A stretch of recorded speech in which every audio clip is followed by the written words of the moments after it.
asambleísta Lira Villalba. Gracias, presidente. Quiero empezar aclarando que hubo una confusión en el otorgamiento de la palabra, del uso de la palabra hace un momento. Yo había solicitado una intervención y lamentablemente el sistema no le registró a usted a tiempo esto para poderlo modificar. Sin embargo, expresarle mi máximo respeto, presidente. A mí, desde mi casa me enseñaron a respetar a las autoridades. No es como dice el asambleísta Callejas que nosotros nos queremos abusar o hacer lo que nos da la gana, como ha dicho. No se esponje, asambleísta Callejas, solo estaba reclamando mi derecho.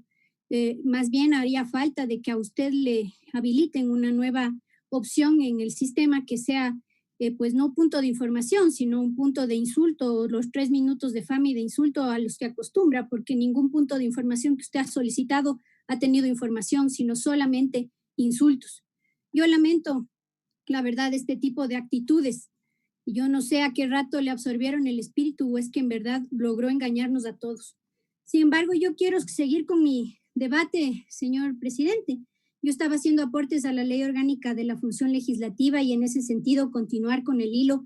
Les decía que es importante que se hagan respetar las resoluciones del Pleno de la Asamblea Nacional, porque no pueden ser acciones hipócritas las que se hagan desde las resoluciones del Pleno de la Asamblea Nacional, como las que ya les manifestaba en el caso del levantamiento de la reserva de información del Banco del Pacífico, que precisamente, por ejemplo, asambleístas como el asambleísta Pachala lo solicitaron, junto con el asambleísta Albornoz, un pedido puntual mío también, pero a la hora de la hora en la mesa resulta que se hacen bolas y los mismos proponentes, en este caso el asambleísta Pachala, dice que esperen, que no está levantada la reserva de información.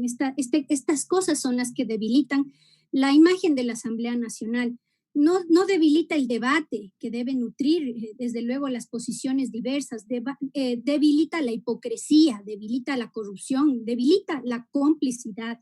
Y por eso es importante que nos enfoquemos en que las reformas que logremos a través de la ley de la función legislativa ataquen precisamente esos males pues mal concebidos en este periodo legislativo y probablemente en muchos otros. Y yo quiero referirme también a lo que ocurre con la Comisión de Fiscalización. Es necesario, es urgente que se entienda lo que es para todos nosotros comprendidos, pero que se entienda al rigor y completa y generalmente. Un informe de una comisión no tiene carácter vinculante con la decisión del Pleno. Es un instrumento de asesoría, por tanto, no puede de ninguna manera determinar un proceso. En este caso, la Comisión de Fiscalización no puede frenar un juicio político, tiene que pasar al Pleno de la Asamblea Nacional, sea cual sea el pronunciamiento, si es informe favorable, si no es informe favorable, si no hay acuerdo inclusive entre los miembros de la mesa para que no se constituya en un foco de corrupción o en un freno para la fiscalización precisamente esos espacios. Así que mi apoyo completo a que esto pase, que la fiscalización no se detenga con el informe de la Comisión de Fiscalización. Ahora yo quiero entrar a un tema que me parece que es absolutamente necesario.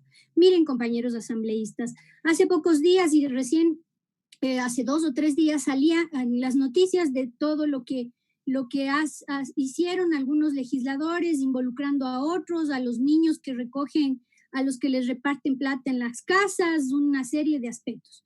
La Asamblea se ha visto maniatada por las diferentes malinterpretaciones de la ley orgánica de la función legislativa para poder actuar en la forma debida que debe actuar, precisamente para poder sancionar rigurosamente este tipo de actos. ¿Qué pasó con el caso del asambleísta Mendoza? Se presentó lamentablemente, o más bien para favor del asambleísta pues Mendoza, renuncia en medio proceso y evita un proceso inminente de destitución que se venía encima. Lo mismo ocurrió con el asambleísta Suero, porque no hay claridad en la norma de que el proceso no puede suspenderse por la renuncia del legislador, cosa que debería interpretarse supletoriamente con la ley orgánica del servicio público, pues cuando existe un proceso de sumario administrativo, por ejemplo, no se detiene de ninguna manera un proceso sancionatorio por renuncia del servidor, así que debe seguir su curso y no puede terminar porque no es lo mismo, aunque la Constitución manda a que pierdan sus cargos cuando cometen alguna de las prohibiciones establecidas en la ley.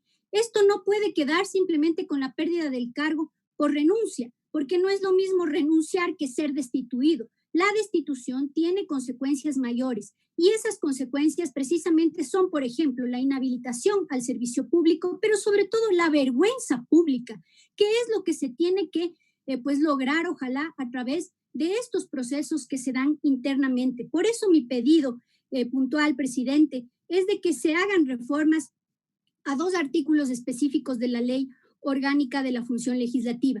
Por ejemplo, sustituir el párrafo final del 163 de la Ley Orgánica de la Función Legislativa por el siguiente. Quien incumpla alguna de las prohibiciones establecidas en el presente artículo será destituido del cargo, perdiendo su calidad de asambleísta y por tanto quedará inhabilitado para ejercer cargo público conforme determina la ley.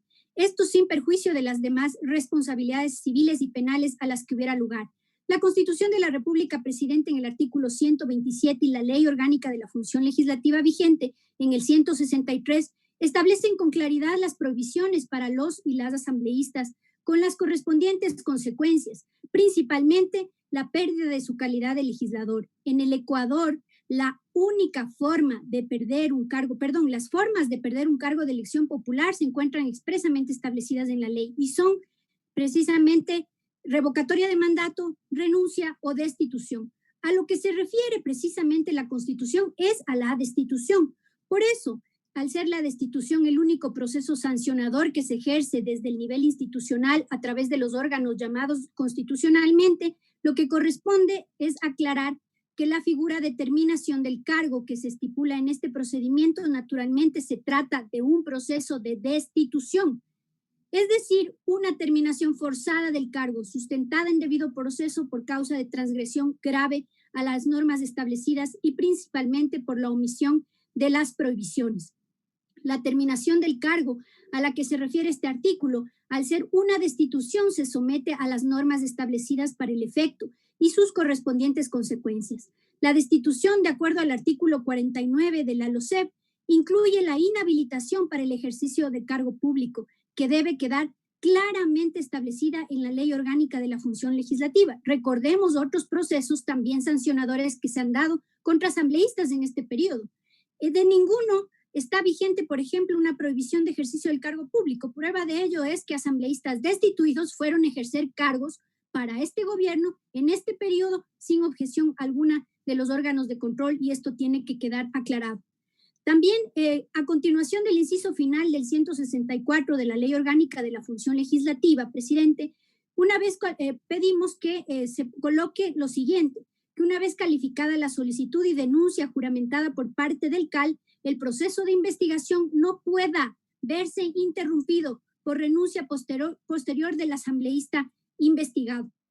La justificación para eso es clara. Los procesos sancionadores deben ceñirse a las normas del debido proceso, pero también deben procurar no ser burlados, ya que representan la respuesta institucional, presidente, ante las faltas cometidas por un legislador. La LOCEP, en su artículo 45, sobre la renuncia en sumario administrativo, define que, la renuncia precisamente en sumario administrativo, define que al haberse iniciado un proceso de sumario en contra del servidor, que durante el proceso presentare renuncia no se suspenderá y continuará aún en ausencia de dicho servidor público. Las renuncias presentadas durante el proceso sancionador no pueden constituirse de ninguna manera, presidente y compañeros legisladores, en herramientas para evadir sanciones, como lamentablemente ya ha ocurrido en la Asamblea Nacional. Aún con el objetivo de la pérdida del cargo se cumple con la renuncia, la consecuencia, de acuerdo al origen de la pérdida del cargo, varían sustancialmente. Esta es la exposición que quiero dejarles a ustedes. Tenemos en la mano la posibilidad de resolver un problema que también nos ha dado muchos dolores de cabeza. No pueden seguirse burlando los asambleístas metidos en casos de corrupción, los asambleístas que han incumplido las prohibiciones establecidas en la Constitución y en la ley, burlarse de la Asamblea renunciando. Presidente, compañeros legisladores, espero que la mesa de la Comisión de Justicia asuma con total seriedad este tema y ojalá recoja pues esta observación que no es un pedido mío, es un clamor del pueblo ecuatoriano. Ya basta de que veamos inmóviles, cruzados de brazos, cómo se burlan de la justicia, cómo se burlan de las instituciones. Esa es mi intervención. Muchas gracias, señor presidente.